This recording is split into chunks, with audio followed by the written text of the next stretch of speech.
Hey everyone! Tonight we're stepping into something ancient, brutal, and strangely familiar. A world of chamber pots, crowded tenements, and endless toil.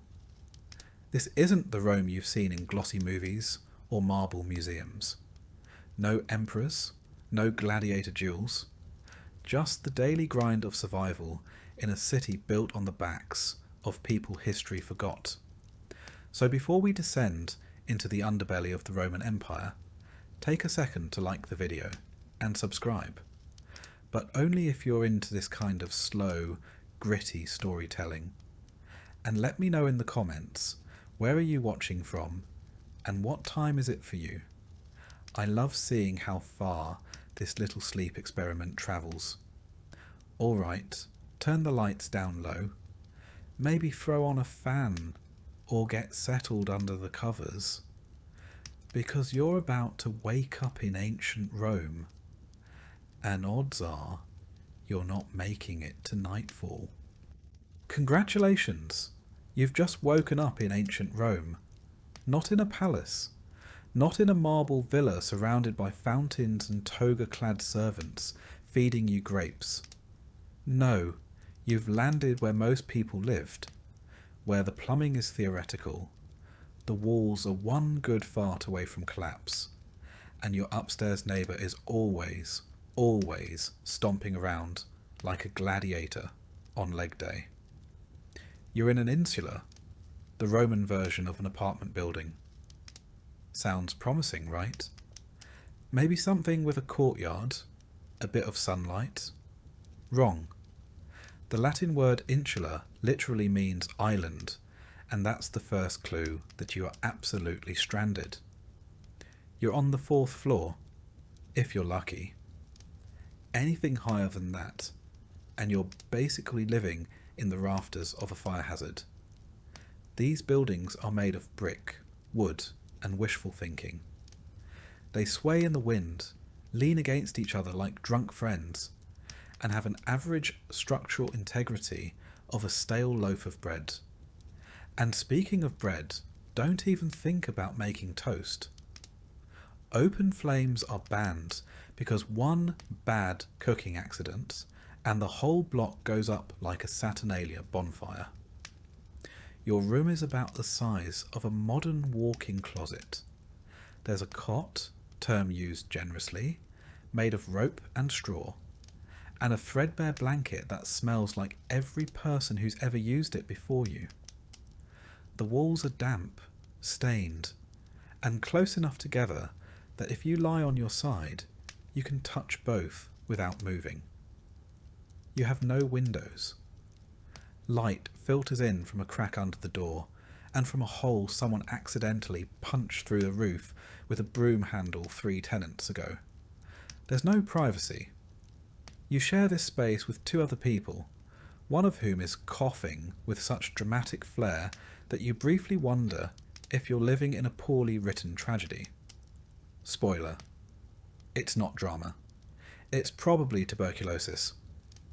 Outside, the morning begins not with birdsong, but with the rumble of wooden carts and the melodious yelling of vendors hawking olives, fish, and something that may have been bread in a former life. A donkey brays like it's dying, children cry like they're dying, and someone's already arguing over taxes 2 floors below. You stretch. Bad idea. Your back cracks like a papyrus scroll in a drought, and you immediately regret trying to act like someone whose spine hasn't been curled into a question mark by years of hard labour and a diet that consists mostly of beans and regret. You're about 27 years old, which makes you one of the older folks in the neighbourhood. Most people die before 40, usually from some combination of injury, infection, or inhaling too much whatever it is that leaks from the latrine pit every summer. You shuffle out of bed, barefoot. Of course you're barefoot. Shoes cost money, and if you had money, you wouldn't be living here. The floor is cold and sticky. Is it wine? Is it urine? Is it olive oil? It's probably all three. You step around your neighbour's sleeping form and try not to kick the communal chamber pot.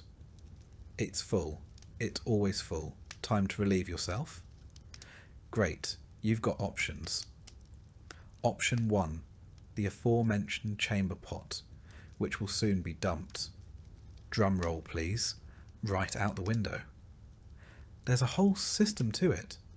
You're supposed to shout cave before you launch the contents onto the street below, which means watch out in Latin. But let's be honest, nobody does. The streets reek of urine, feces, spoiled food, and dead dreams. The gutters are open, the waste flows freely, and if you're lucky, the rain hasn't washed it all back toward your front door. Hygiene, you ask? That's adorable. There are no showers, no soap, no toothpaste. You might wash your face in the public fountain if you're feeling fancy, and don't mind sharing your morning splash with 14 other people and a stray dog licking a wound. You scrape your teeth with a stick. Maybe rub some ash on them if you're feeling bougie. Breath? It smells like a fermented mixture of old lentils and existential dread. Still, you pull on your tunic, your one tunic, and head outside. It's made of rough wool or linen, stained in ways you've long stopped trying to identify. It smells like mildew and human. No deodorant, no underwear. You tie it at the waist with a rope and hope it holds. If not, congratulations. You've just invented public indecency. Not that anyone cares. Modesty in Rome is mostly reserved for statues and upper-class poetry. Stepping outside is like entering a war zone of the senses. The street is already packed. Vendors scream, beggars shout, oxen defecate mid-step. Flies swarm in thick clouds over the fish stalls. Somewhere nearby, a rooster is being murdered, or possibly just expressing itself. Someone's cooking something that smells like disappointment. Your neighbour's child runs past, barefoot and covered in something that might be jam, might be blood, might be both. You make your way down the street toward the communal bakery, one of the few luxuries you share with the rest of your block. You hand over your government-issued grain ration, a lump of barley flour wrapped in cloth. The baker takes it, adds it to the others, and hours later you'll get back a small, hard, blackened loaf. It's barely edible, mostly ash from the public oven's coals. But hey, it's warm and it's yours. Assuming no one steals it first. Breakfast? Sure, let's pretend. If you're lucky, you get a bit of pulse, a thick gruel made from boiled grains. It's what most poor Romans eat every day. Grain, water, maybe some chickpeas, maybe not. If you're having a good day, there's a drizzle of olive oil on top. If you're having a bad day, the drizzle is rat urine and you don't know it yet. Meat? Only for the rich? Milk? Spoils too fast. Cheese? Maybe. Eggs? Only if you steal them from a chicken that lives under your stairs. Most protein comes from beans, lentils and dreams. If you want fruit, it better be in season and unspoiled. Otherwise, you're just gnawing on the husk of an overripe fig and pretending it's a plum. You might stop by the latrina, a public latrine, to take care of business. If you enjoy the company of 12 other people doing the exact same thing, the bench has a series of holes, no dividers, and a shared sponge on a stick dipped in vinegar. That's the Roman version of toilet paper. You rinse it, wipe, and repeat. And you wonder why nobody makes eye contact in these places. After all this, it's barely mid-morning. You haven't even started work yet. But before you leave for your day job, which, spoiler, is physically and emotionally crushing, you pause for a moment and look around. The street is alive. Smelly, chaotic, dangerous, but alive. Kids scream and chase each other. A street performer juggles knives with questionable skill. A merchant shouts about the healing power of fermented fish sauce. And the city breathes, chokes, and burps in one never-ending symphony of humanity. Your landlord. Never seen him. Repairs? Don't hold your breath. If your building collapses, it's not considered a tragedy. It's considered a Tuesday. Fires are common. So are floods. So is sudden, unexplained death. You're a cog in a system that views you as replaceable. You're not a citizen. You're a warm body in a census scroll. Your value is measured in how quietly you suffer. And you will suffer. Because this is ancient Rome. Not the Rome of marble forums and golden laurels. Not the Rome of historians and Hollywood. This is the Rome of slums and soot, of crowded insulae and chamber pots, of grit and groaning humanity. You're not Cicero. You're not Caesar. You're not even close. You're a peasant on the 4th floor, praying the 3rd doesn't catch fire again. And it's only the beginning of your day. Congratulations. You've survived your first Roman night without being robbed, choked by smoke, or crushed by your neighbour's drunken body rolling onto your sleeping mat. Not bad. But the gods are generous today, and you've earned the privilege of waking up to the sweet, piercing sound of yelling. It's not an alarm clock. It's never an alarm clock. It's your neighbour yelling at his wife, or the vendor below your window screaming about fish, or the chamber pot hitting the cobblestones after someone above you dumped last night's wine and body fluids out the window. Morning in ancient Rome begins not with birdsong, but with complaints, sewage, and regret. Your eyes crack open to a ceiling so low you could punch it sitting up. You're lying on a straw mat, shared with your younger sibling, your cousin, possibly a stranger who paid your landlord 2 denarii to squat in the corner overnight. The air smells like feet, garlic, and mildew. You wonder briefly if you died and woke up in Hades, but no, you're still alive. Unfortunately. Your home, generously called an insula, is a Roman apartment building made of wood, dreams, and flammable lies. You're on the 3rd floor, which is slightly less deadly than the 5th. Higher up means cheaper rent and a better chance of dying when the whole building inevitably collapses. Down below, the rich enjoy sturdier homes and indoor plumbing. Up here, you enjoy rats, water leaks, and the subtle creaking that reminds you this structure is held together by hope and mould. You swing your legs over the side of your mat and immediately regret it. The floor is damp. It's always damp. Water? Wine? Blood? Who knows? The answer doesn't change the fact that your only sandals were stolen last week, and you've been walking barefoot ever since. You gingerly avoid the sticky patch in the corner and stand, stretching your aching back like a cat that's been kicked down a flight of stairs. Time to wash up, you say? Cute. There is no basin, no sink, no soap. You wipe your face with a damp cloth that may or may not have once cleaned your landlord's armpits. Your version of a morning skincare routine involves rubbing oil on your skin and then scraping it off with a curved blade called a strigil, which sounds elegant until you realise it's just ancient Roman exfoliation by pain. You're basically buttering yourself like toast and then peeling it off. If you're lucky enough to live near a bathhouse and have a few coins left, maybe you can get cleaner later. But right now, hygiene is a luxury. You settle for smearing your face with whatever water you find in a communal jar and call it refreshed. Now comes breakfast. Brace yourself. The Roman equivalent of a power breakfast is nothing.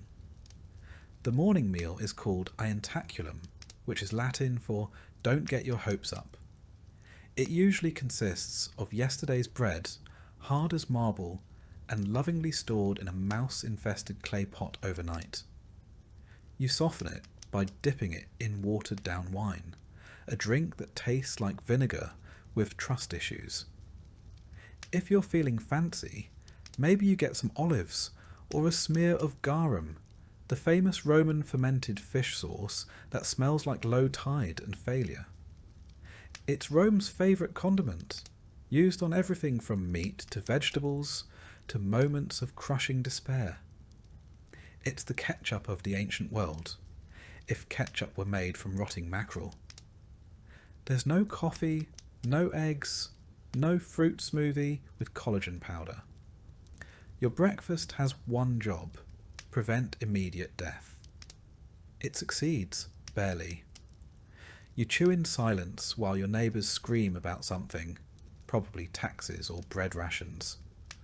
Or maybe it's that guy on the second floor who keeps sacrificing pigeons in the hallway. You don't ask. The rule of thumb in Roman tenement life is this: the less you know, the longer you live. Once you've gnawed your way through a slice of disappointment and sipped your wine-flavoured sadness, it's time to dress for the day. Don't get excited. You have two garments: a tunic made from rough wool and a threadbare cloak that's more whole than fabric. The tunic itches, the cloak stinks, and both have been repaired so many times they're basically held together with prayers and the dreams of better fabric. Underwear? Hilarious. You tie a belt around your waist to keep everything vaguely attached and hope no one notices your left shoulder is always exposed because the fabric keeps sliding off. The rich wear togas. You don't. Togas are for citizens, people with status. You? You're a pleb. A non-citizen if you're an immigrant. A nobody, if we're being honest.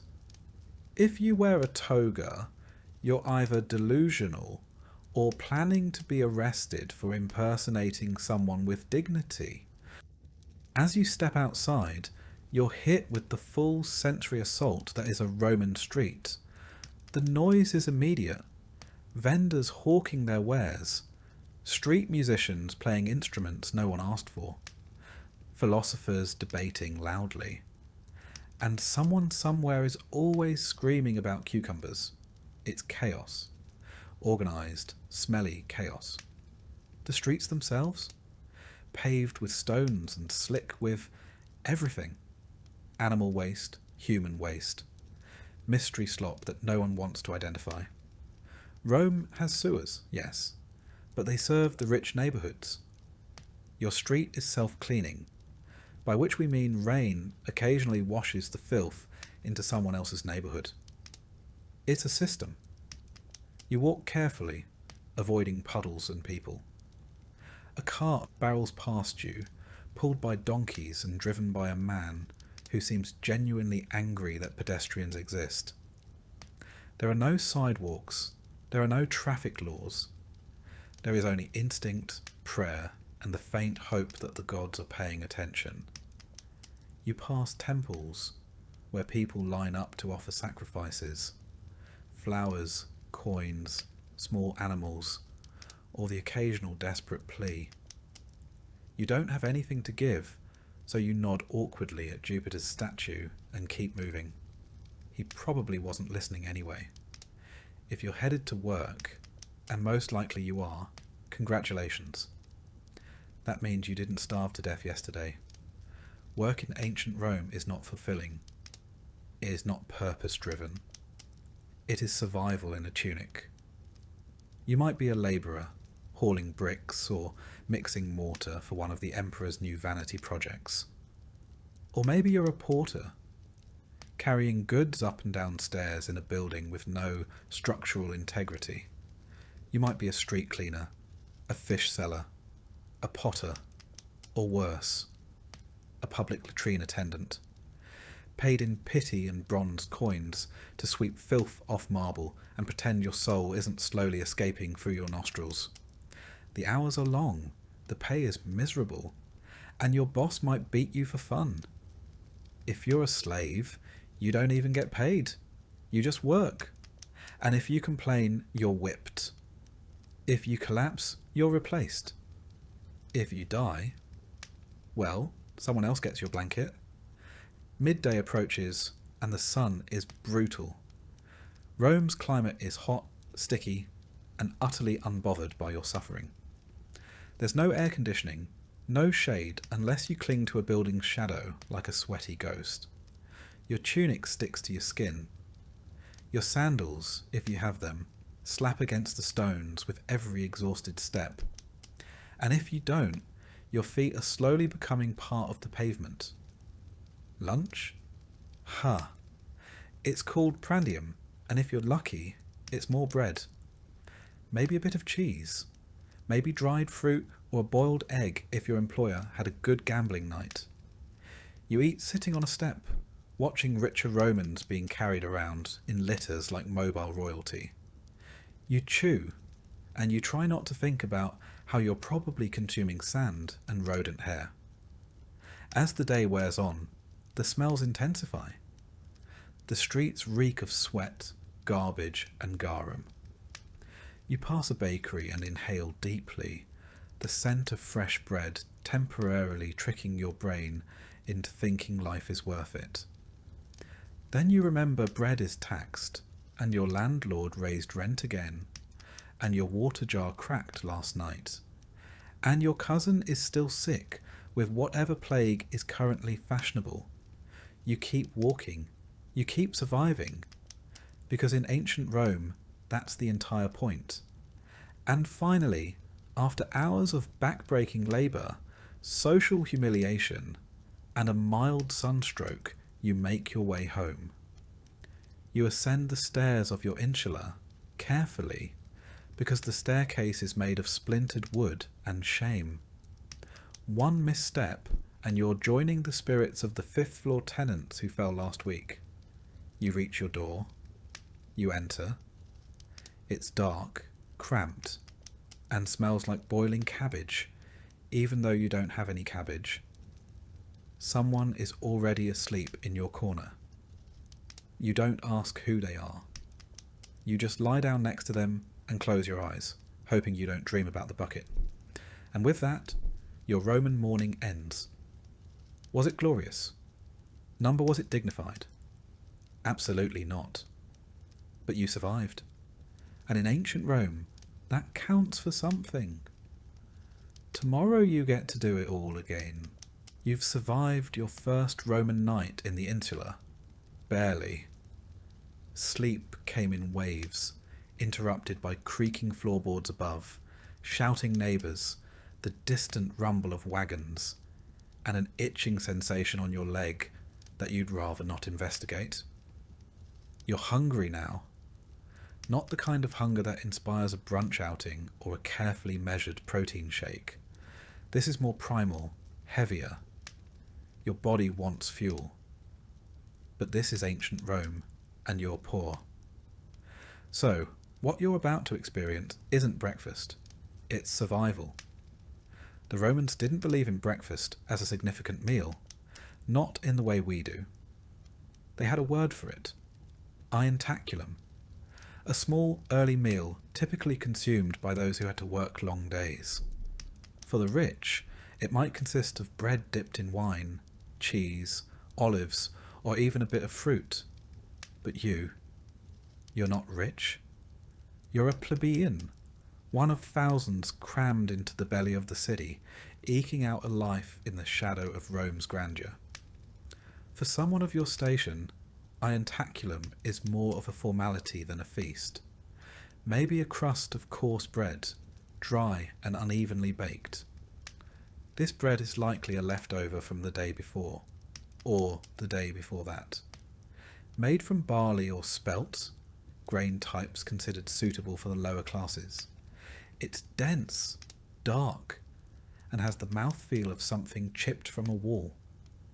There's no butter, no jam, and certainly no eggs or honey. Those are the luxuries of someone with coin and status.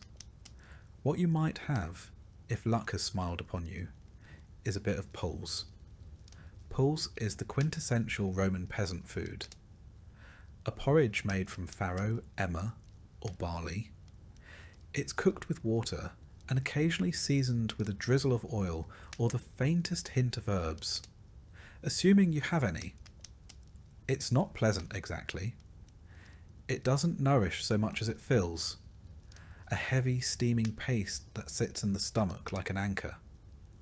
On worse days, it might be prepared with river water or stored rainwater, slightly green and earthy.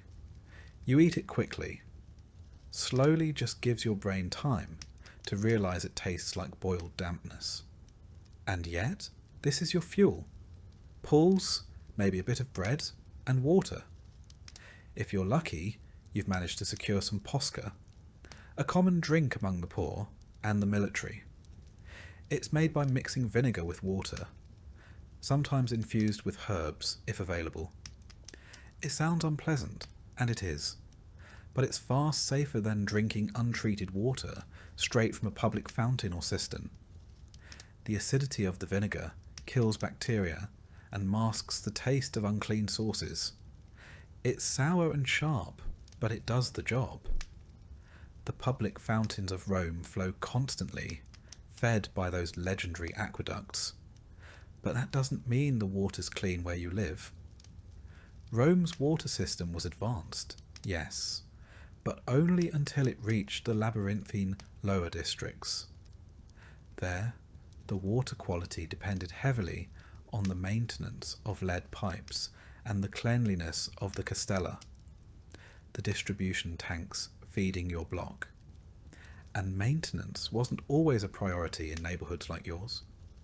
If someone upstream threw garbage, urine, or animal remains into the drainage channel, or worse, into the water itself, you'd never know until it was too late. Hunger is a quiet constant for you. Even when you eat, it never really fades.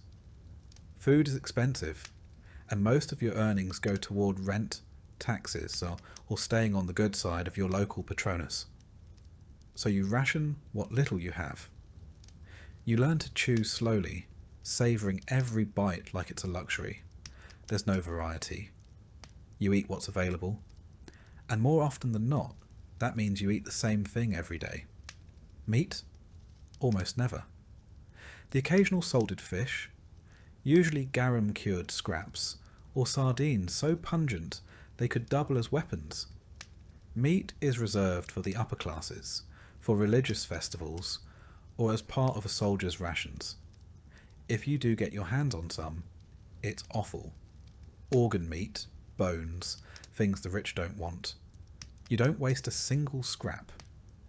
As for fruits and vegetables, they appear sporadically. You might find some wilted leeks, onions, or turnips in the marketplace at a discount near closing time. Apples and figs are seasonal, and while Rome's Mediterranean climate makes such things abundant in theory, your wallet tells a different story. You buy what others don't. Split fruit, half-rotten dates, bundles of wilted greens, all wrapped in yesterday's gossip and grime. It's edible technically. You hope? And if you're truly desperate, there's the street food. Rome had an active street food culture, particularly for the poor who didn't have kitchens in their insular apartments. The popinae, small taverns or hot food shops, line the alleyways of working-class neighbourhoods. For a few asses, the copper coins of the realm, you might get a bowl of stewed lentils, seasoned with whatever bones or drippings the cook could find. Perhaps a small skewer of meat, heavily salted and suspiciously chewy. Or a honey cake made from stale grain, barely sweet, and baked hard enough to require soaking before eating. These places are busy, smoky, and loud. They smell like hot oil, burned flour, and sweat. The clientele includes labourers, criminals, out-of-work veterans, and the occasional freed slave. They're not always safe. Fights break out, money disappears. But they're your only shot at something warm, and you keep coming back. It's important to understand that most Romans didn't cook their own food. The lower classes lacked private kitchens. Fire laws made it dangerous to cook in cramped wooden apartments, so communal ovens and public eateries filled the gap. But that also meant you were always dependent on merchants, on bakers, on the shifting prices of olive oil and grain. Speaking of grain, it's the backbone of the Roman diet. The government knows this. That's why they introduced the annona, the grain dole, a state-sponsored distribution of grain to eligible Roman citizens. If you qualify, you receive a monthly allowance, enough to make bread or poles for a few weeks. It's not generous, but it's better than nothing. For many, it's the line between hunger and starvation, but access isn't guaranteed. You need to be registered, male, and Roman. If you're a woman, a foreigner, or a slave, the annona isn't for you. You find other ways. Food for you is rarely fresh. Bread goes stale quickly.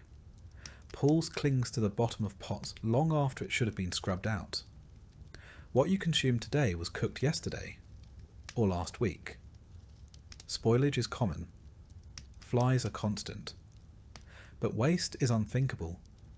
You eat around the mould. You scrape off the bad parts. You chew slowly, savouring what little flavour remains. And yet, despite all of this, the city never starves, not completely. Rome's granaries are full. Its imports steady. Ships from Egypt, Sicily, and North Africa sail in daily, their bellies full of grain, oil, and wine. The empire feeds its capital like a mother feeds a hungry child. You just don't always get your share.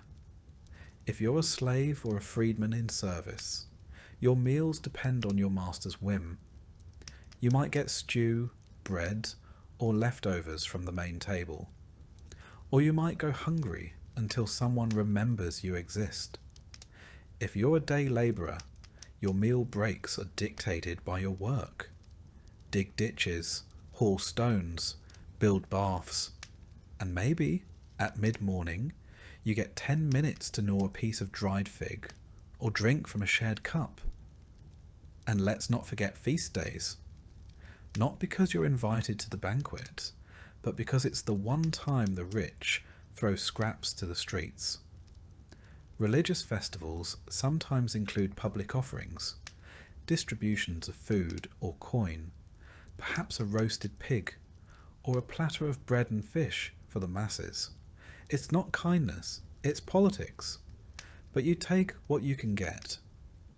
By mid-morning, your hunger has faded into something else. A dull pressure. A reminder. You've eaten just enough to continue. You tie the cloth belt around your tunic a little tighter and get moving. You've got work ahead of you. Rome doesn't wait. And tomorrow, you'll eat again. Or you won't. But either way, you'll wake up in the same insula, with the same cracked bowl, and the same stale loaf waiting on a wooden shelf. Because in ancient Rome, food is never far away, but neither is hunger. The sun has fully risen now, and the Roman day is underway. For you, a plebeian, or perhaps a slave, that doesn't mean a slow stretch and a relaxing breakfast. It means the work begins, and it begins early. Rome is not a place of idleness for the lower classes. The empire may be vast, but the streets of the city feel like a funnel, where the sweat of thousands filters upward to benefit the few. Let's start with the plebeians.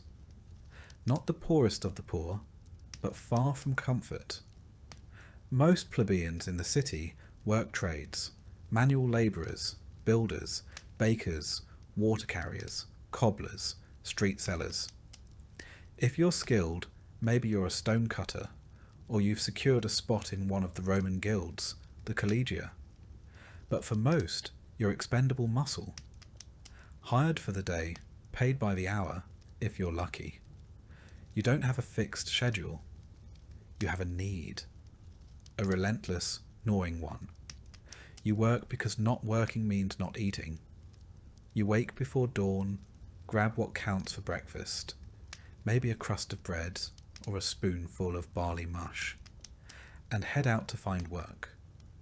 The forum is one place you might go, not to debate philosophy, but to stand around and hope someone needs a labourer. You're competing with hundreds of others. Some are stronger, some have tools. You don't. You're hired maybe to carry bricks across a construction site. Rome is always being built. Roads, aqueducts, arches, homes for the rich. It is said Augustus found Rome a city of brick and left it a city of marble. You'll be the one dragging that marble, sweating and silent. The work is brutal. There are no labour laws, no unions, no breaks, no helmets, no complaints.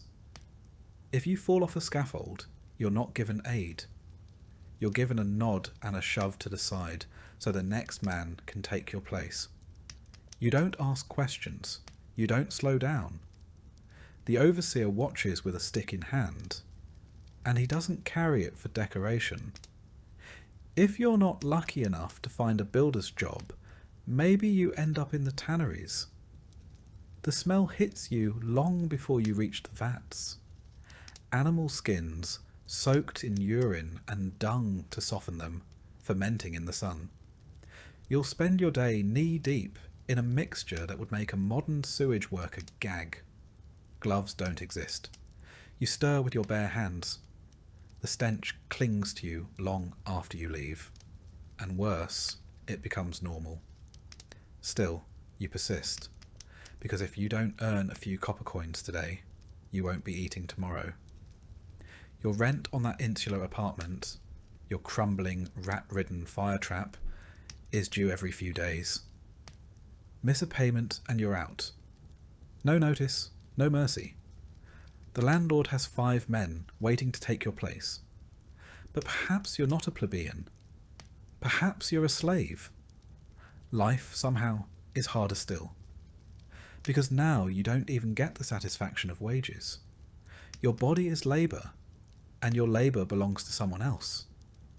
You might be a household slave, owned by a moderately wealthy Roman citizen.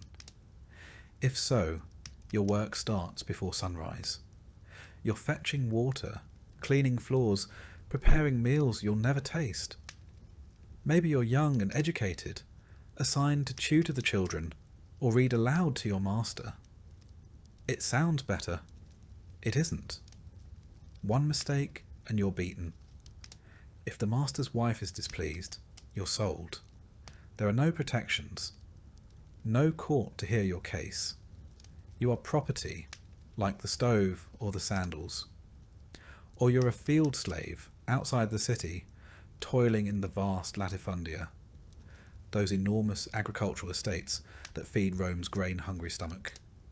Here, there are no roofs, no days off. You wake with the sun and bend until it sets. You plant, plough, harvest, sweat. No matter how hot, how cold, how sick you feel, you work. The overseer doesn't care if you collapse. There are chains for those who slow down. For those who run, there are whips. And for those who rebel, there's crucifixion. A public one. Along the roads where others can see. Some slaves are trained for skilled labour. Stone carving, pottery, weaving. But that doesn't make the whip any less real. It just means your blood stains a different kind of floor. And what of the women? If you are a woman, slave or free, you labour too. Not on the scaffold or in the forum, but in quieter ways that bleed just as much. You're grinding grain with a heavy stone hand mill, your arms aching as you turn the quern hour after hour. You make bread, wash clothes, fetch water, tend fires, clean, mend, weave.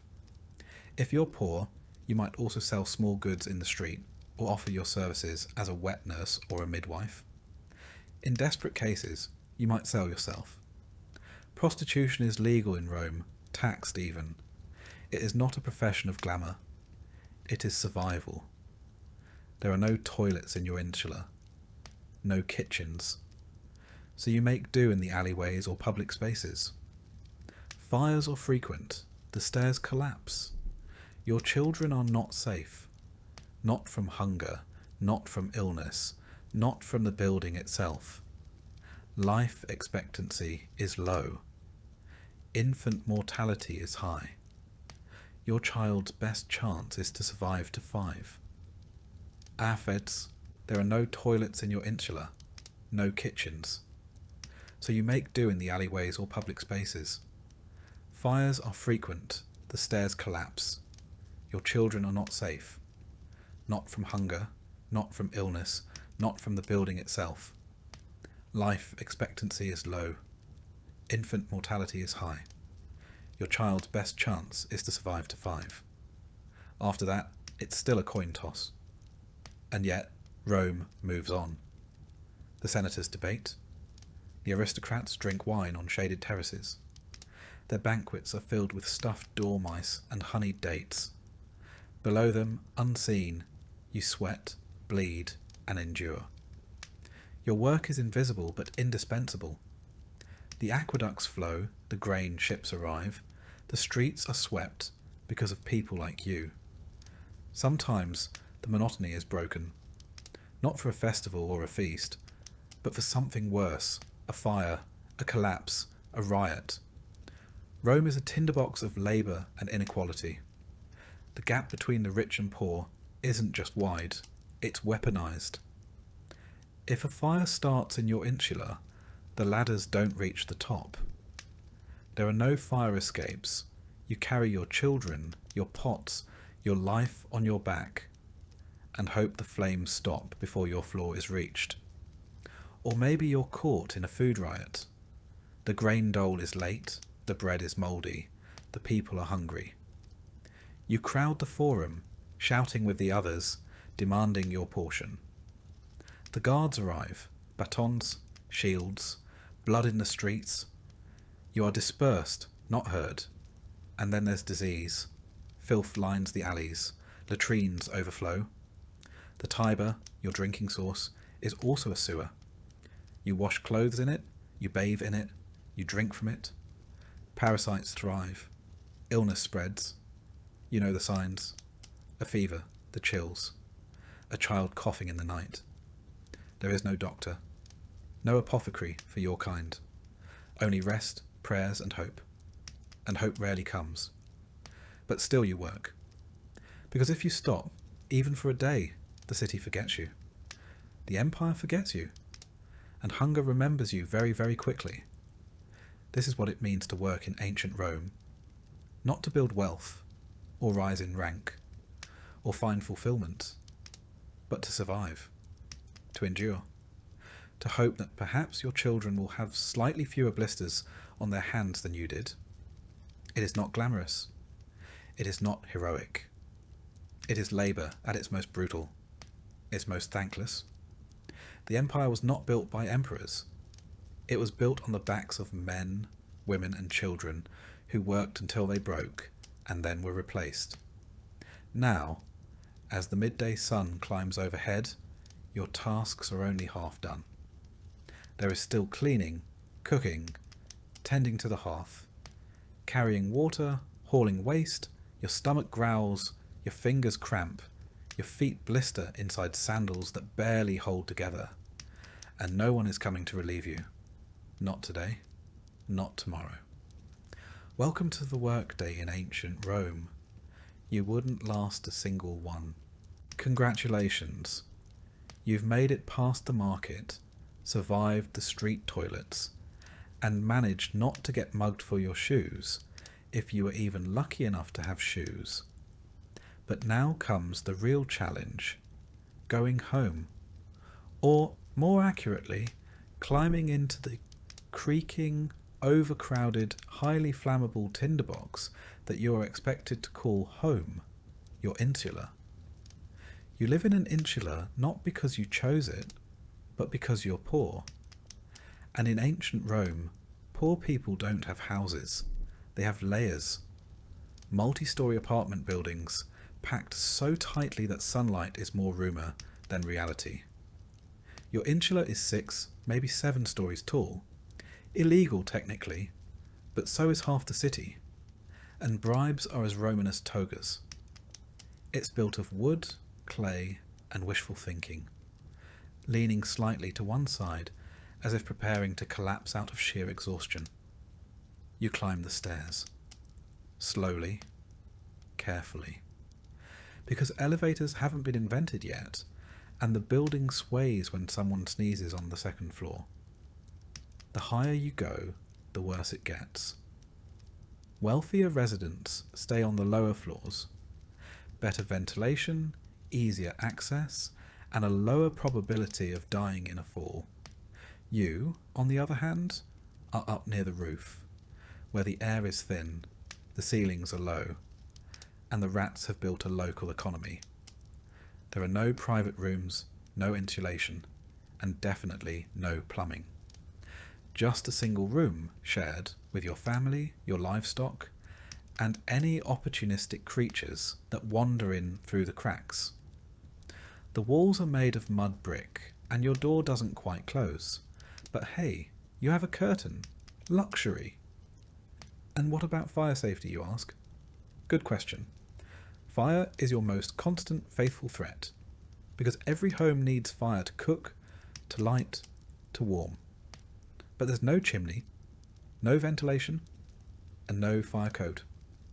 Open flames flicker from oil lamps and cooking hearths, inches away from the wooden beams that hold the whole place together. One spark, one gust of wind, and the entire block could be reduced to ash within the hour. Firefighters exist technically, but they are mostly slaves owned by the vigiles, the Roman fire brigade, and they're more interested in watching your insula burn so they can demand a bribe to intervene. In 24 BCE, Augustus formed the vigiles to stop Rome from burning down every 3rd Tuesday. But let's be honest, they're underpaid, overworked, and famously corrupt. If you can't pay, they'll let it burn and confiscate whatever's left. They call it enforcement. You call it a robbery with extra steps. So you live in constant fear of smoke. Every night you sniff the air before you sleep, wondering if that's dinner next door or the beginning of the end. Your belongings, what few you have, are always packed for a quick escape. A blanket, a bowl, maybe a small idol of Lares or Penates. The household gods, who at this point you're hoping accept bribes too. And then there's the noise. Rome is never quiet. Carts aren't even allowed during the day, so they all roll through the streets at night. The wheels grind like thunder on stone. Vendors shout, drunks sing, lovers argue, dogs bark, and someone somewhere is always playing a flute badly. Privacy is a fantasy. Your neighbours hear everything. Your arguments, your snoring, your gastrointestinal tragedies. And in return, you hear theirs. But maybe it's better than being alone. Because loneliness isn't common here. Your insula is crowded beyond reason. Dozens of families crammed into units smaller than a modern bathroom. Children crying, adults arguing, and old folks muttering prayers in dark corners. Sometimes people rent just a corner of a room, sleeping upright against the wall like human coat racks. When it rains, your roof leaks. When it doesn't, it still leaks. The water trickles down the inside walls, pooling on the floor. feeding the mould that grows behind your bed mat. The floorboards creak. The walls shift in the wind. You develop the uncanny skill of waking up seconds before the stairs collapse beneath a neighbour. It's not a matter of if the building will fall. It's a matter of when. And if that wasn't enough, pests. Rome's rodent population rivals its human one. Mice and rats scamper through your pantry, if you have one, and leave behind little gifts. Flies buzz thick around your food. Mosquitoes breed in the drainage ruts. And then there are the bed bugs. You scratch yourself raw in your sleep and dream of itching. But despite all this, you survive. You learn to maneuver the collapsing staircases like a seasoned acrobat. You hang wet laundry on lines that sway over the alley, hoping it dries before thieves pluck it. You carry water up and waste down, always careful not to slip in someone else's garbage, or your own. Still, the insula is not your sanctuary. It is a holding pen, a temporary space between disasters. Fires, floods, famine, and violence have all passed through this building like regular guests. And yet, it stands. Just barely. There are moments, strange and fleeting, where you feel pride. A neighbour offers you stale bread. A child tugs your sleeve to show you a dead bird. The woman across the hall sings while stirring her pot of lentils. You smile, even if just for a second, because you all live in the same cage, facing the same storms. Rome is massive, over 1 million people, and the rich live in marble palaces with mosaic floors and private baths. But you know their lives only by rumour. For you, the insula is everything. Your bed, your shelter, your prison. And if the building collapses tomorrow, and it might, no one will mourn it. The rubble will be cleared, and a new insula will rise in its place. Faster, cheaper, even more dangerous. The cycle continues, and you, if you're lucky, will rent a corner in that new box and begin again. Because in ancient Rome, the poor don't rest. They adapt. They huddle together in the dark, dodging embers and curses, hoping that the next collapse doesn't start with them. And if the flames come anyway, well, you'll grab your blanket, say a quick prayer to the Laerzo, and run like hell. You're parched. You've spent the morning toiling in the heat, surrounded by dust, noise, and the aggressive scent of humanity in full ferment. You want water. Cold, clean, life-giving water. So you do what any Roman would do. You head for the nearest public fountain.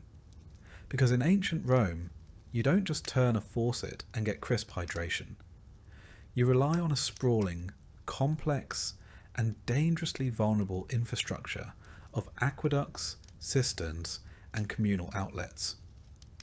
And if any part of that system fails, so do you. Rome's aqueducts were a marvel of engineering. By the 1st century CE, the city was serviced by 11 massive aqueducts, some stretching over 50 miles from distant mountain springs. These channels brought in an estimated 200 million gallons of water per day, enough to supply baths, fountains, latrines, and private homes. But here's the catch. Only the rich had indoor plumbing. For the rest of the population, meaning you line up at one of the many public fountains scattered through the city's neighbourhoods, clay jug in hand, hoping there's still pressure in the system. Now, the good news is the water, when it gets there, is pretty clean. It's sourced from springs, and the aqueducts are designed with constant downward slopes to keep it flowing. The bad news is, clean is relative. If you live near the terminus of the system, you're getting backwash. Water already passed through several baths, toilets, and industrial laundries. Add to that the occasional sabotage, illegal tapping, or natural sediment build-up, and you're not exactly sipping spring water.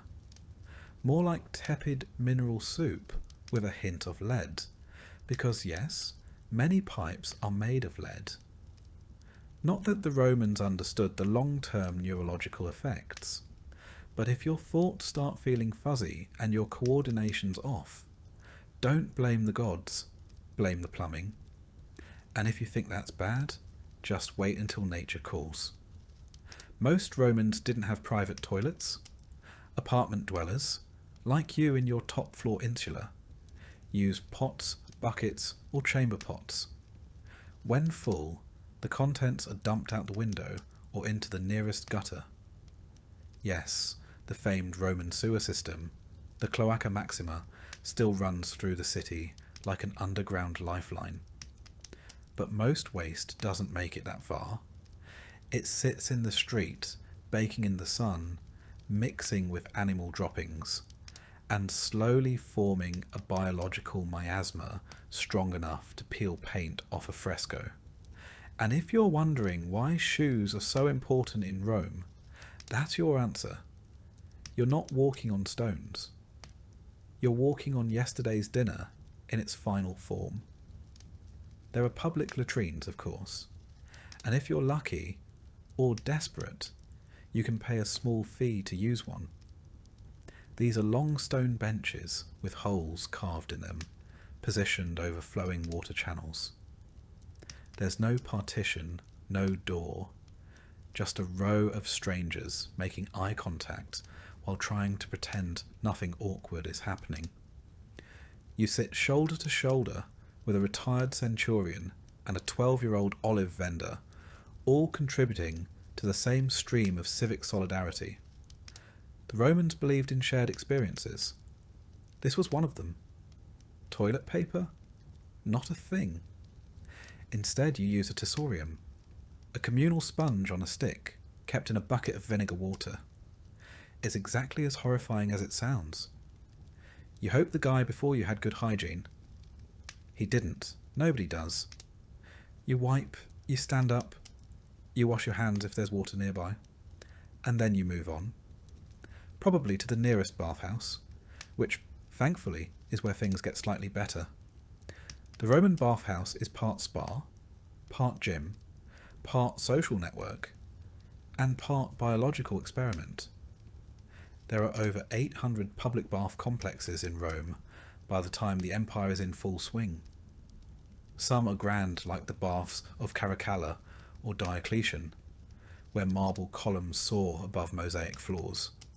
Others are modest neighbourhood baths tucked between bakeries and brothels, but all follow roughly the same formula.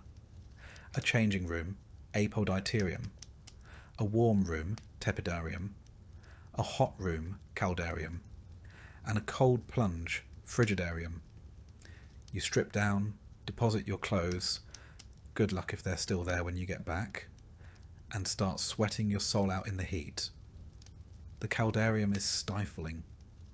Heated by hypocaust, underfloor heating fueled by roaring fires. It's a room designed to make you wish for death, or at least a breeze. You rub your skin with olive oil, not soap, because that's what Romans used to clean. Then you scrape it off with a curved metal tool called a strigil, removing dirt, oil, and several layers of dignity. There are slaves to assist you if you're rich. If not, you do it yourself while trying to avoid eye contact with the senator next to you. Bathhouses are where deals are struck, gossip is traded, and diseases are casually spread. The water isn't drained between users. It's a warm, microbial soup of humanity, stirred hourly by the movement of hundreds of unwashed bodies. Skin infections, eye diseases, intestinal worms, everything is on the menu. And yet, this is one of the cleanest places in Rome. Outside the baths, personal hygiene is a gamble. You might wash your face daily and your feet often, but full-body bathing is more of a social event than a daily necessity. Perfumes and oils cover up most smells. Lice and fleas are common, but tolerated. The concept of germ theory is centuries away, and nobody's counting bacteria when they're more worried about curses and crop failures. And remember that beautiful aqueduct system? It doesn't just supply water, it powers everything from grain mills to fountains to the flushing mechanisms in some elite toilets. But it's fragile. Earthquakes, floods, or simple disrepair can shut down entire sections of the city. When the aqueducts break, Rome doesn't just lose drinking water. It loses its public baths, its sewers, its fountains. Civilization, as the Romans know it, starts to unravel. Riots have broken out over water shortages. The emperor himself maintains a staff of aquarii, water engineers, just to keep the system running. And if they fail, you suffer. Because in ancient Rome, access to clean water isn't a luxury. It's your last line of defense against cholera, typhoid, and a dozen other slow, filthy deaths. By now your mouth is dry, your skin is itchy, and you're beginning to understand that clean is a relative concept. But here's the twisted part. By ancient standards, Rome is doing pretty well. The city is cleaner than most medieval capitals. It has public sanitation, latrines, baths, and even street cleaners. But it's also the biggest city in the ancient world, and that density breeds disease. Waterborne illness is rampant. Even minor stomach bugs can spiral into fatal dehydration. And if you're poor, which you are, you can't afford a private cistern or a servant to boil your water. You drink what's available, and you pray, not to be purified, but to be spared. So the next time you fill a glass from the tap or flush a toilet with confidence, remember, in Rome, your survival depends on gravity, lead pipes, communal sponges, and the goodwill of an aqueduct built by a man who probably bribed his way through half the Senate. You don't control your water. You just hope it doesn't kill you. And on that hopeful note, it's time to think about lunch, if your stomach can handle it. If you've managed to survive the slop of a Roman street, dodge dysentery from a clay cup of aqueduct runoff, and work a full day in the choking heat of the Subura district without keeling over, you might think a bath would be the one mercy this city offers you. And to be fair, Rome is famous for its baths. But this isn't a hotel spa with cucumber water and lo-fi music. This is public bathing, Roman style. And for a plebeian like you, it's more about routine survival than luxury. Let's start with the setting. The Thermae, massive public bathhouses funded by emperors and designed to show off imperial grandeur, are sprawling complexes of steam, stone, and social politics. Think gym, barbershop, and social media feed all rolled into one. There are over 800 bathhouses across Rome by the 4th century CE, ranging from small balnea tucked into neighbourhoods to monumental structures like the Baths of Caracalla, which could host thousands of bathers a day. These places are architectural marvels: domed ceilings, mosaic floors, marble statues. But you're not here to appreciate the decor. You're here to clean yourself before your own body odour becomes a public health issue. Entry usually costs a quadrans, the smallest denomination of Roman currency, meaning it's technically accessible to almost everyone, even the poorest citizens. But just because you can afford to enter doesn't mean you belong. The hierarchy follows you through the door.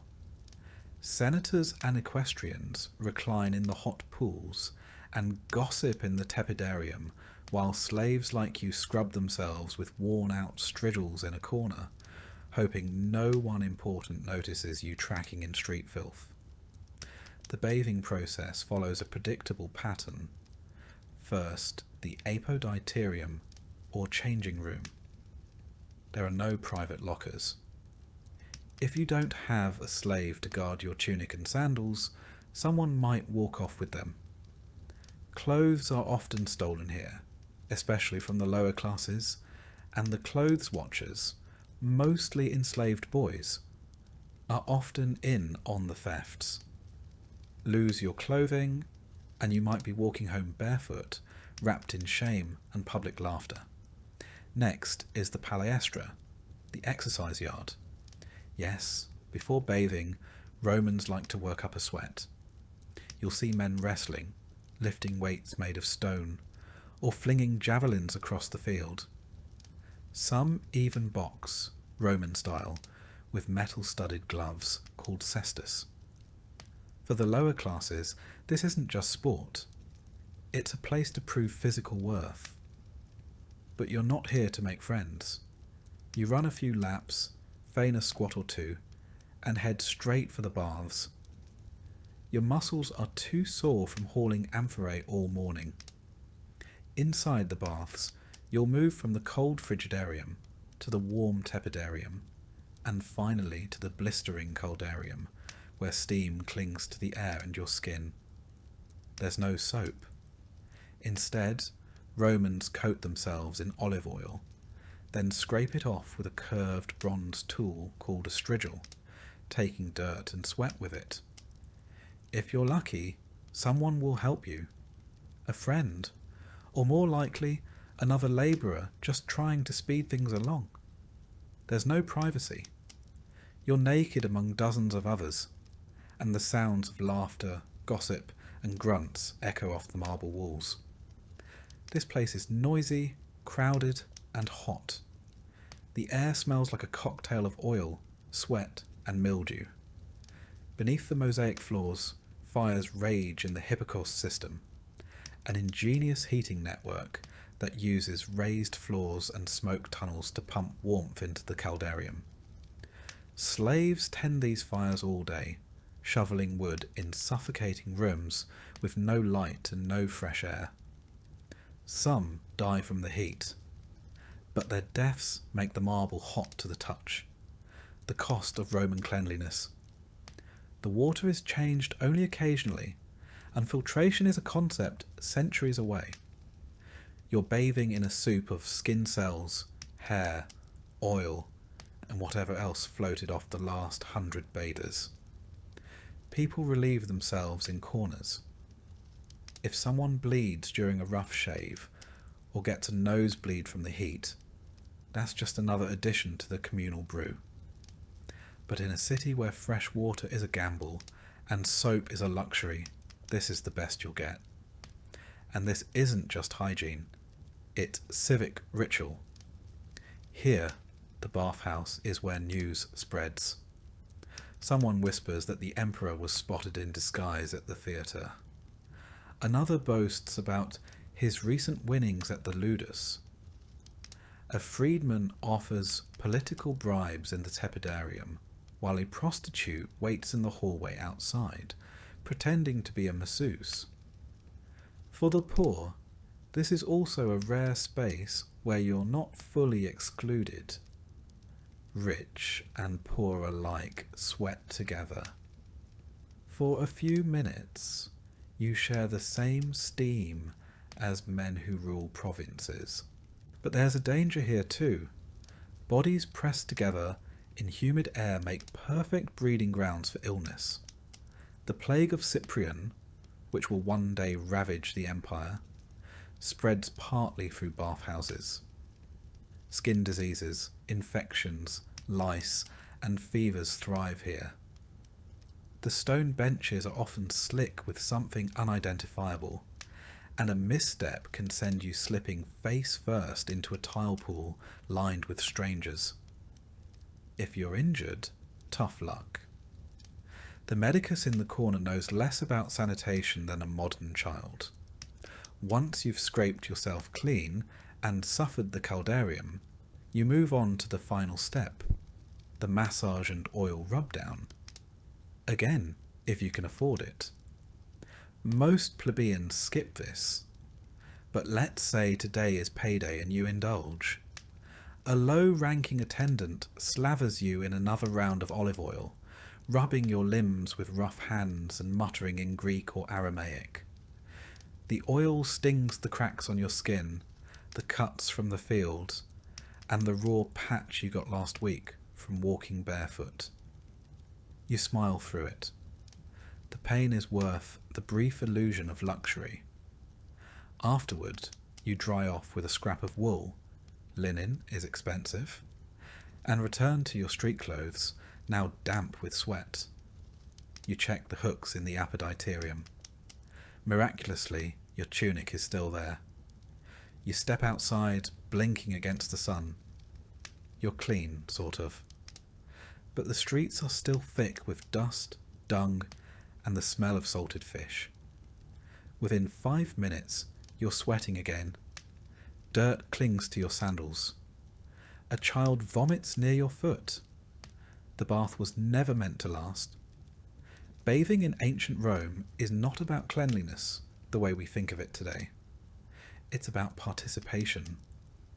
About appearing civilized in a society obsessed with cultus. Grooming, display, and public performance. To be dirty is to be low, invisible. But to walk out of the Thermae, hair damp, oil glistening on your shoulders, is to momentarily rise above the grime of your station. Even if you'll return tomorrow to the same bucket of water and reused strigil. And if you think this is somehow indulgent, remember, for women, bathing was even more complicated.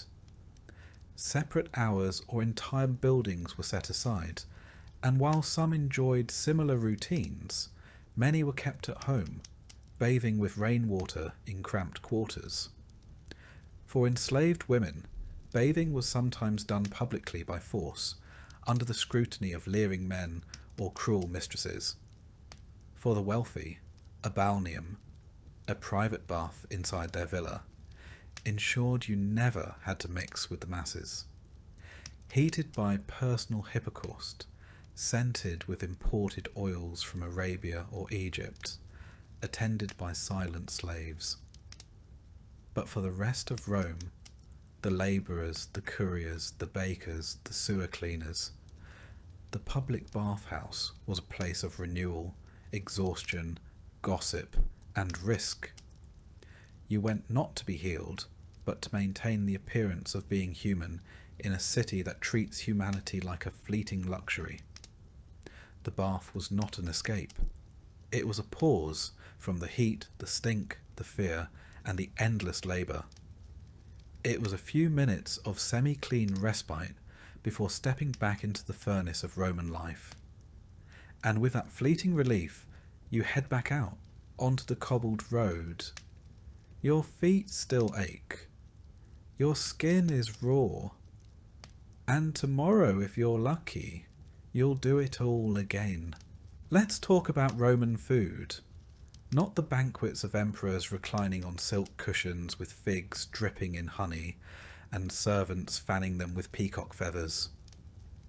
You are not an emperor. You're not even close. You are, in fact, a plebeian. A working-class Roman in a cramped insula where breakfast is less about indulgence and more about surviving another day with enough calories to walk, work, and not collapse. So let's set the table. And by table, we mean whatever flat surface you can find that isn't covered in soot, bugs, or yesterday's crumbs. You eat with your hands because forks are still a few centuries from existing. Knives? Sure, if you have one. But even then, it's mostly for cutting bread or defending your lunch from rats. Your daily diet, and let's be generous calling it that, is centred on one thing: grain. Specifically, a kind of wheat called far, spelt, and a lot of it.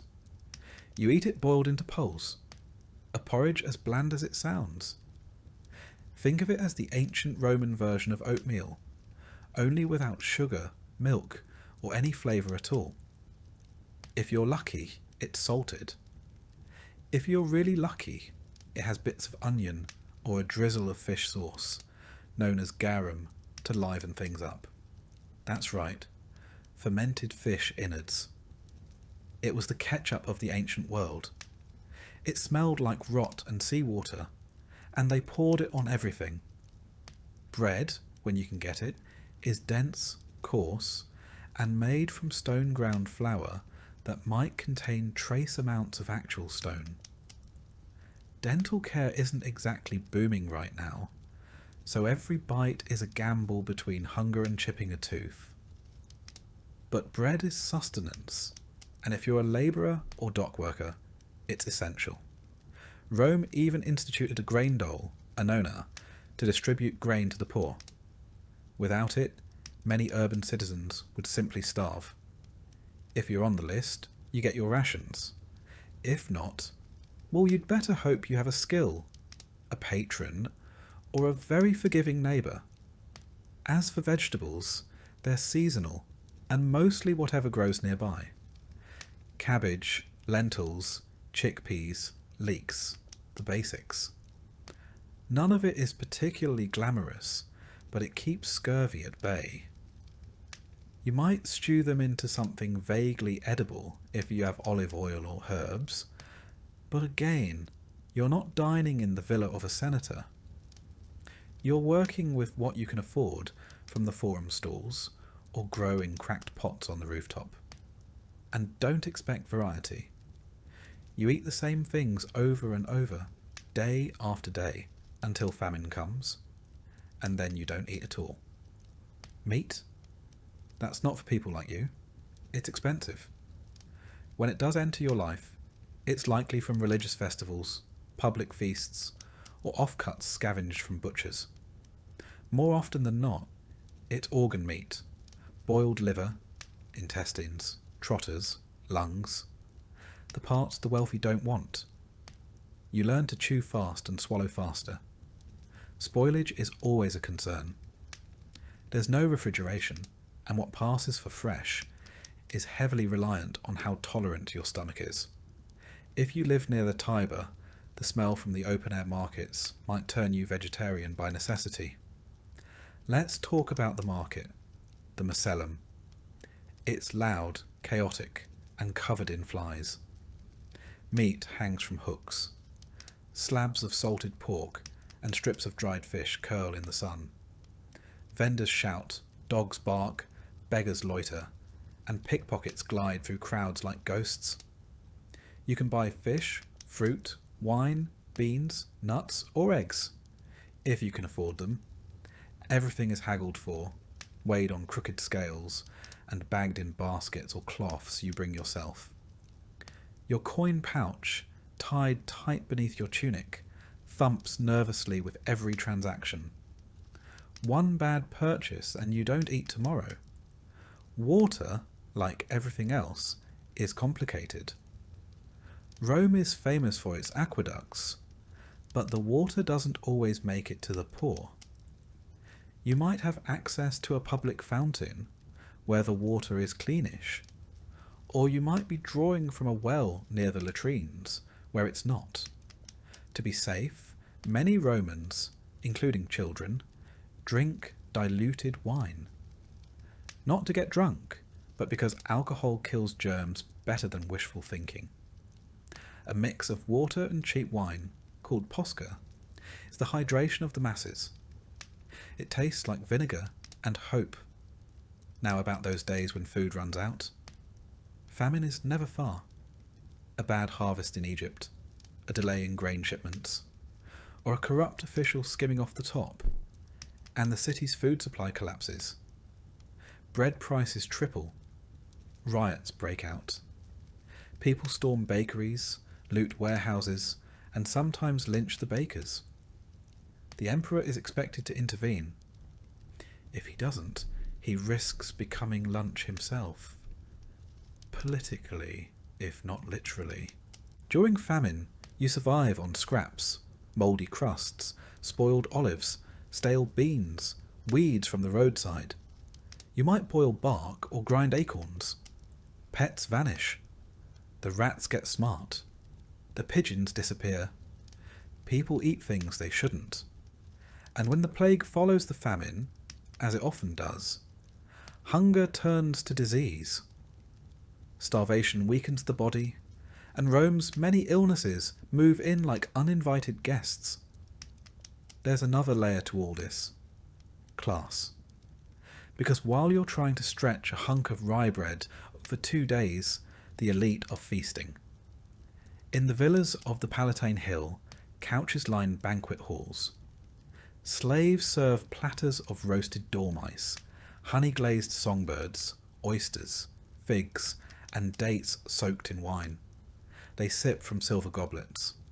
They toss bones to the floor. They bathe between courses.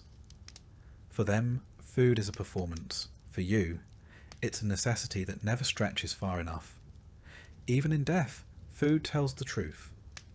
Wealthy Romans are buried with elaborate funerary feasts, their tombs adorned with carvings of banquets and gods pouring wine. The poor? Maybe a piece of bread at your grave, if your family can spare it. Maybe a final sip of posca to send you off. In religious festivals, food becomes communal.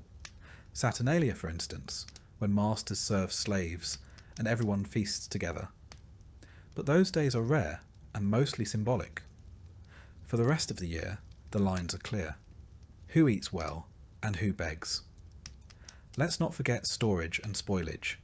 You keep food in amphorae, clay jars sealed with resin, or in baskets hung from ceilings to deter rats. Preserving food means salting, smoking, drying, or steeping it in vinegar. Still, everything has a clock. Bread moulds quickly in the Roman humidity. Olives go rancid. Meat turns in the sun. Every meal is a gamble. Every bite is a risk. Even the insects eat well. Grain is stored in granaries, which are dark, warm, and crawling with beetles and moths. If you're lucky, you get your ration before it's infested. If not, well, extra protein. Most people don't even pick them out anymore. They're too small to matter. Children grow up with hunger. They learn to wait their turn. They learn which vendors give better scraps and which ones chase them away with sticks. Their bellies are often bloated from malnutrition, their eyes dull. Parents do what they can. Sometimes it means stealing. Sometimes it means begging. And sometimes it means going without so the youngest can eat. Yet through all of this, food is still culture. Even in scarcity, Romans cling to tradition. They bake religious cakes, prepare funeral meals, mark solstices with special dishes. They cook with pride, share what little they have, and pass down recipes, thin, watery ones, from mother to daughter, father to son. The tools are crude, the ingredients simple, but the effort is there. In graffiti on the walls of Pompeii, we find complaints about bad bread, insults to tavern keepers, even jokes about watery wine. Food was a common frustration, a common joy, a common reality. You might not eat well, but you ate Roman, and that meant something. So as you sit down with your cracked bowl of pulse, crust of tough bread, and cup of lukewarm posca, you're not just surviving. You're participating in the daily struggle that defined the lower classes of the empire. You eat what you can, when you can, and pray for the annona to arrive on time. Because if it doesn't, your next meal might not come at all. And now that you're fed, sort of, it's time to go earn the next one. Because in ancient Rome, hunger is patient, but it always comes back. Religion in ancient Rome isn't something you do once a week. It's not a quiet, personal affair whispered in pews or practiced behind closed doors. In Rome, religion is everywhere, all the time. It's baked into the bricks of the Forum, painted on the walls of your insula, and written into the very schedule of your day.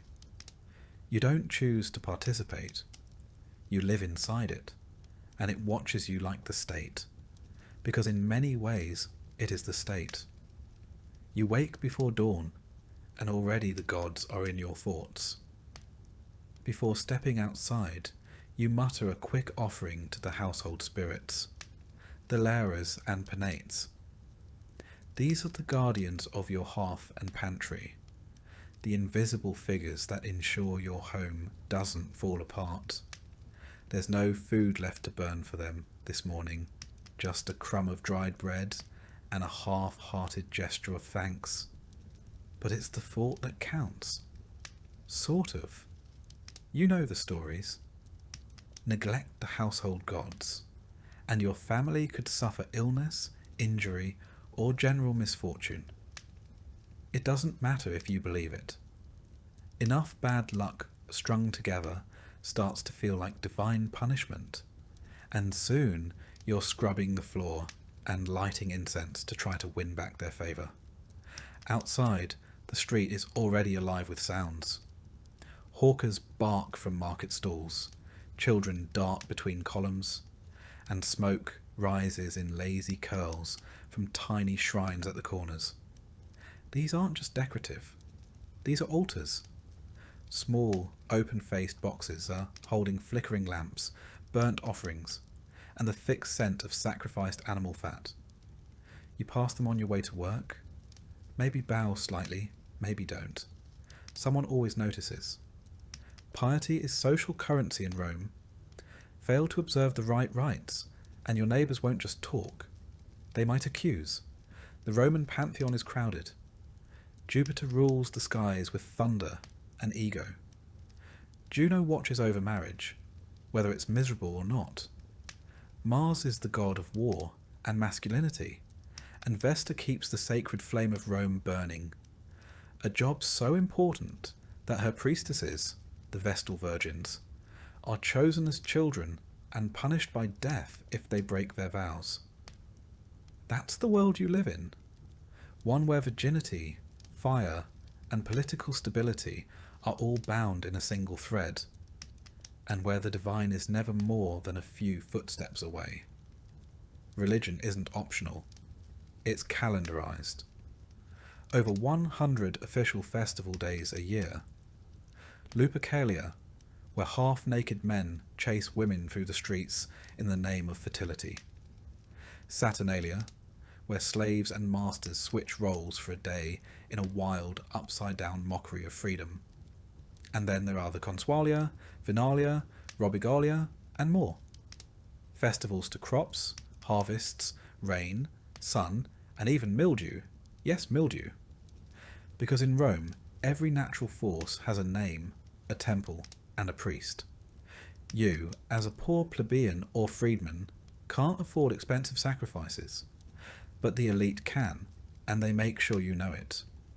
Wealthy patrons slaughter bulls at the temples, their robes splashed with blood, incense thick in the air, while you stand at the back, clutching your small votive figurine, hoping the gods can hear your prayer from that far away. The ritual language is often Old Latin, barely understandable, even to those reciting it. But the spectacle, that's clear enough. Religion is theatre. It always has been. Do you take part when you can? Maybe your guild hosts a minor ceremony. Maybe you help lead a procession through the street for a local deity. These rituals are public and communal, but also strategic. They reinforce your place in society, remind you of who rules, and give you a sense that, however lowly your station, you're at least part of something bigger. Of course, not everyone thinks alike. By the 1st century CE, the Roman world is already deeply diverse. foreign cults have seeped into the cracks of the empire. You might hear whispers of a mysterious Eastern goddess named Isis, whose followers wear white and chant in candlelit rooms. Or a strange sun god from Persia, Mithras, whose rites involve secret underground gatherings and symbolic meals of blood and bread. These religions are sometimes tolerated, sometimes outlawed, and always watched with suspicion. Romans value order above all. Anything that smells of disloyalty or secrecy is dangerous. That's why, when Christianity begins to spread, it doesn't just make the authorities nervous. It enrages them.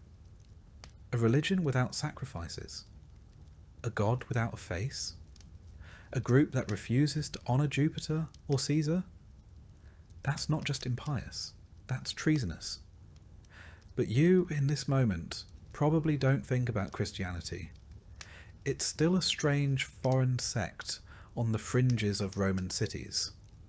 You've heard of them, maybe, but your life is ruled by the gods of your ancestors, the expectations of your community, and the sheer momentum of tradition. Superstition is the second skin of daily life. You avoid walking under ladders, not because it's unsafe, but because it invites bad luck. A black dog seen at night? Omen of death? A sneeze? You immediately say salve, not out of politeness, but to protect the soul from escaping. You know the signs. A bird flies to the left. Bad news. Thunder after dusk. Don't travel. Dreams are interpreted, entrails are read, and omens are everywhere. Even the emperors consult augurs before battles or decisions. And it's not just the living you worry about. The dead don't stay quiet. Each year, during the Lemuria, you perform rites to keep the restless spirits, lemures, from haunting your home. You toss black beans over your shoulder at night while chanting ancient words, hoping it satisfies the shades. If you forget, well, don't be surprised if things go missing, or if the air turns sour in the dark. The temples are grand, of course, massive columns, gleaming statues, and priests in embroidered togas. But your real religion happens in the alleyways, kitchens, and bedroom corners of the working poor. You leave coins at roadside shrines. You tie ribbons to trees. You mutter charms when your child coughs too hard. You wear amulets around your neck to protect against the evil eye.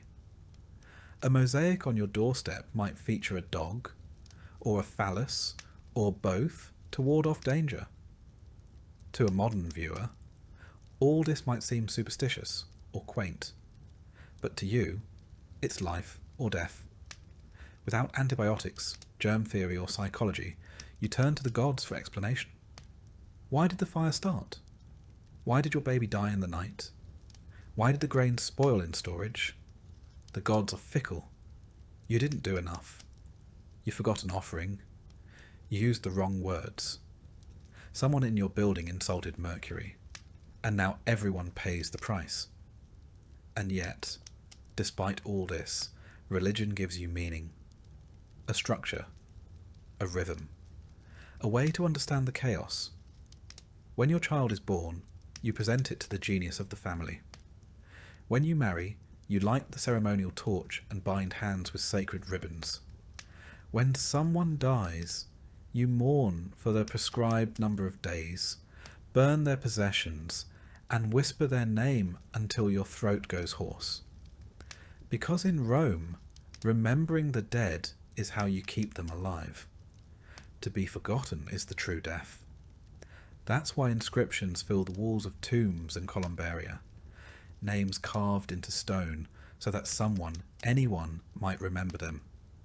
And so you keep praying, offering, watching. Not because the gods are kind, but because they are powerful. Not because the rituals are easy, but because they're necessary. You live in a city where divine favour and political favour are nearly the same thing. Where neglecting a festival could be blamed for an earthquake, where sacrifice might avert plague, or not, but better to try than be accused of causing it. The day winds down. You pass another shrine, this one dedicated to Janus, the two-faced god of beginnings and endings. You stop. You bow. You whisper a few words you barely understand. Because the gods are everywhere in this city, and in ancient Rome, the last thing you want to do is be noticed by one of them. The sun is low on the horizon now, casting long shadows across the uneven cobbled streets of Rome. The smells of the city, sewage, olive oil, smoke, and sweat, cling heavier in the cool evening air. But you don't have time to notice. You're about to learn what it means to live in a world where justice isn't blind. It just chooses not to see people like you. As a plebeian, a freedman, or worse, a slave, you exist at the very bottom of the Roman legal ladder. The law is not an abstract idea. It's a tool of control written by the elite to protect property, preserve hierarchy, and make examples out of the lower classes. Forget equal rights. Justice in ancient Rome is transactional. If you lack wealth or connections, the law is less a shield and more a weapon pointed squarely at your neck. Let's say someone accuses you of theft. Maybe a fellow vendor claims you've shortchanged him at the market. Maybe a neighbour thinks you stole a loaf of bread, or someone's sandals went missing and your name was mentioned. That's all it takes. You're hauled in for questioning, and the burden of proof doesn't fall on your accuser. It's on you. And in many cases, if you're a slave, it doesn't matter whether you're guilty or not. The only question is how much pain it'll take to extract your confession. Torture is not only legal in ancient Rome, it's expected, especially if you're enslaved. The logic goes like this. A slave has no honour, so they can't be trusted to tell the truth without persuasion. That persuasion comes in the form of whips, branding irons, and racks. You can be interrogated simply for being in the vicinity of a crime. If your master is murdered, all the slaves in the household can be tortured and executed, regardless of guilt, just to make sure the true culprit is among the dead. Even as a citizen, your options aren't much better unless you're wealthy. Legal representation exists, but lawyers, called advocati, aren't paid in fees. They work for favours, social advancement, or because they're seeking political attention. And if your case is brought before a magistrate or in front of a public tribunal, you better hope your opponent isn't rich. Bribery is commonplace. Trials can be delayed indefinitely. And the judges are often members of the same elite class as the accusers. Connections matter more than evidence. Punishments are public, brutal, and designed to humiliate. Flogging, exile, and execution are on the table, but they scale with status. If a patrician commits a serious crime, they might be allowed to go into exile quietly, keeping their wealth and titles. If a plebeian does the same, it's chains, lashes, or worse. Execution methods vary. Beheading is considered relatively merciful, clean, quick, and reserved for Roman citizens. If you're not a citizen, crucifixion is far more likely. It's agonizing and public, reserved for slaves, rebels, and the lowest criminals. You'll be stripped, whipped, nailed to wood, and left to die in the open. The birds will arrive before you're even gone. Romans view this not just as punishment, but as spectacle, one last degrading performance before death. But not every crime gets you executed. Petty theft might earn you a beating or branding. You could be tied to a post and scourged in the forum for passers-by to jeer at. Repeat offences might get you sold into slavery, yes, even if you were born free. Rome has no concept of rehabilitation. You're either useful to the state or you're disposable. Now imagine you're caught in debt. Maybe a bad harvest forced you to borrow grain. Maybe your family needed medicine. Debt in ancient Rome is dangerous. If you can't pay it back, your creditor has the legal right to seize your property or your body. You can be imprisoned, sold as a bondservant, or forced to labour to pay off what you owe. The system is predatory, and it's meant to keep the lower classes forever straining just to survive. And don't expect privacy or calm. Justice happens in public spaces, the forum, the basilica, sometimes even the market. Crowds gather to watch the proceedings, cheer on accusers, or jeer at defendants. For the Roman public, justice is part legal process, part blood sport, and part civic theatre. But perhaps the most chilling aspect is this: the law is deeply intertwined with spectacle. Rome's public games, executions, and military punishments blur the line between civic order and entertainment. Criminals sentenced to die might be thrown to wild beasts in the amphitheatre. This isn't metaphor. It's a Tuesday.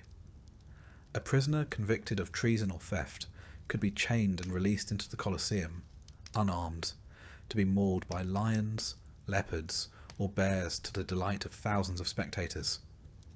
The screams echo. The crowd roars. The Senate nods in approval. The logic behind this is both pragmatic and cruel. These executions are warnings, reminders of who holds power.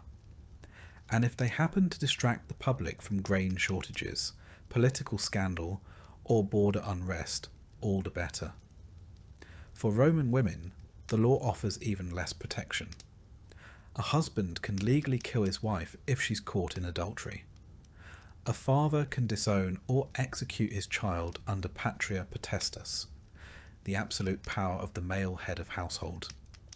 Domestic abuse isn't a crime, it's a family matter. In theory, a woman can take legal action. In practice, she is silenced by layers of custom, intimidation, and institutional indifference. Religion is no safe haven either. If you're accused of impiety, failing to observe proper rites, speaking against the gods, or accidentally disrupting a sacred procession, you can be punished swiftly and without appeal. Rome doesn't separate church and state. To question religion is to threaten the republic itself. There are prisons, yes, but not as punishment. They are holding pens, temporary jails where the accused wait for trial, execution, or sentencing. They are dark, filthy, overcrowded, and filled with despair. Most don't leave alive. The Tullianum, Rome's most infamous prison, is a damp underground dungeon. Prisoners sent here are either destined for death or forgotten entirely. Even if you're innocent, your life can unravel fast. A single accusation can lead to financial ruin, social disgrace, or permanent injury. Witnesses can be bribed. Testimony can be coerced. And evidence, when it exists, is often little more than rumour wrapped in a toga. The irony is that Rome sees itself as the pinnacle of civilization. And in many ways it is. It has an advanced legal code, courts, appeals, and procedures written into stone. The 12 tables, published in the 5th century BCE, were hailed as a step toward justice for all citizens, and later reforms introduced by emperors like Augustus and Hadrian did try to standardize trials and offer protections. But those reforms don't reach everyone, especially not you. You're a peasant, a tradesman, a former slave, a woman without a dowry, a child without a father. In Rome, justice wears a toga, but it walks with a blade. So what do? You try to stay invisible. You keep your head down, avoid debt, avoid conflict, and pray your name never comes up in a whisper that matters. Because here, in the shadow of the Palatine Hill, justice isn't about what's fair. It's about who holds the power, and how willing they are to use it. Tomorrow you'll wake up and try again to survive the Roman day. But tonight, sleep lightly. Because in ancient Rome, justice may come at any time, and it rarely knocks twice. By now, you've endured sewage in your stew, slept under lice-infested wool, and laboured under a sun that cooks clay. You've chafed, bled, and aged 2 decades in a single day. But even in ancient Rome, all roads eventually lead to one place: death. And for you, a poor plebeian or slave with no name worth carving, your journey ends without honour, ceremony, or even certainty. Let's not sugarcoat it. Death came early, and it came often. For the Roman poor, life was less a candle gently extinguished, and more a torch that flared, sputtered, and was abruptly snuffed out by accident, infection, starvation, or violence. You didn't so much pass away as fall apart. Life expectancy in Rome hovered somewhere between 25 and 30 years. That number is skewed by the high infant mortality rate. Nearly 1 in 3 babies didn't survive their first year. But even if you made it past childhood, you lived hard and died young. A minor fever might spiral into sepsis. A broken bone could fester into gangrene. A minor cut in the wrong part of the slums might mean a slow rot with no cure. Penicillin? That's 18 centuries away. Let's say you don't die violently. Let's pretend you just waste away, as many did. In that case, your last days are spent in a cramped tenement apartment, reeking of chamber pots, your breath wheezing through cracked lips. No hospitals, no nurses. If you're lucky, a relative might hold your hand, but just as often, your body is found days later, stiff and still, the rats already curious. So what happens next? If you're a slave, you're property. Your body will be dumped without ceremony in a mass grave called a paticuli, a pit filled with layers of anonymous corpses, decaying in the sun outside the city walls. No headstone, no urn, no prayer, just the quiet churn of decomposition. These pits were Roman efficiency at its most callous.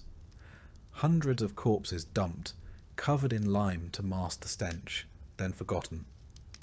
If you're a free, poor Roman, you might fare marginally better. Marginally. Your family, if they can afford it, might pay a burial club, a collegium funeraticium, to secure you a small funeral. These clubs were the closest thing to insurance for the working poor, pooling dues to provide the minimum, a proper cremation or burial, and a modest ceremony. You might even get a small plaque or terracotta urn if your family scraped enough coin together. But if they didn't, back to the pit you go. Now let's talk about what the Romans believed came next. The afterlife, according to traditional Roman religion, was a murky and uninviting place called the underworld. It was neither paradise nor punishment, just a continuation of existence, only dimmer. The souls of the dead, maids, wandered restlessly unless properly appeased with food, drink, and ritual. The poor couldn't afford grand rites, which meant many spirits were believed to linger as hungry, vengeful shades. The wealthy, of course, had tombs, mausoleums, engraved sarcophagi, and elaborate rituals. Some had their ashes stored in beautiful marble urns inscribed with poetry. Their names would be spoken for generations. You, on the other hand, may have never had a full name recorded at all. And the worst part? Death wasn't even safe from politics. If you were executed, your body might be denied burial altogether, especially if convicted of treason or sacrilege. Criminals were crucified, left to rot as a warning, their bones scattered by dogs. Others were condemned to damnatio memoriae, condemnation of memory, where their names were scratched off records, statues defaced, their identities erased from history. There's something uniquely cruel about dying twice, once in the body and once in the memory. Let's pause for a moment. You've lived this entire day as a nobody in ancient Rome. You've eaten spoiled lentils, relieved yourself in a broken pot, fought rats for a spot to sleep, and collapsed after hauling bricks or firewood or wet laundry in the relentless sun.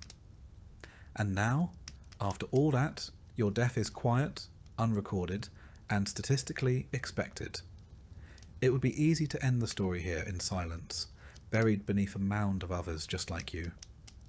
But history isn't only about endings. Sometimes it's about perspective. So let's take a breath. Right now, you're probably lying in a bed, a real one, with blankets that aren't alive. You likely have access to medicine, clean water, and food that doesn't require a risk assessment. You've brushed your teeth today. You've looked at a screen. You're not fighting for survival, not in the ancient sense. And yet, this Roman peasant you embodied today, the one scratching at lice, bartering for onions and ducking chamber pots, still matters, because they're real. Not by name, perhaps, but by the millions. Their backs built aqueducts and temples. Their voices echoed in forums. Their bones paved the literal roads that stretched from Britain to Mesopotamia. They bore the weight of empire, silently and without inscription. History often forgets the poor. It remembers emperors, generals, poets, and philosophers. It gives us marble busts and bronze plaques. But underneath it all were men and women who never wrote a line of Latin, who never stood in a senate, and never saw their likeness chiselled in stone. And maybe that's the real reason this story was worth telling. Because for one night, one quiet moment before sleep, you lived their life. You felt the straw under their back, the cold breath of winter between cracked walls, the weight of hunger, and the absurdity of surviving a world designed to break you. You didn't last a day, not really, but you came closer than most ever will. And when you wake up, maybe you'll carry something with you. Not guilt, not pity, just perspective. Perspective that clean water is not guaranteed, that hot food is not a given, that your bed, your toothbrush, your medicine, your toilet, they're not minor luxuries. They're miracles stacked one on top of the other, born from centuries of struggle, from broken backs and forgotten lives. So, as the screen fades to black, and the last words whisper into your ear, take a moment, thank a peasant. They're the reason you're not one.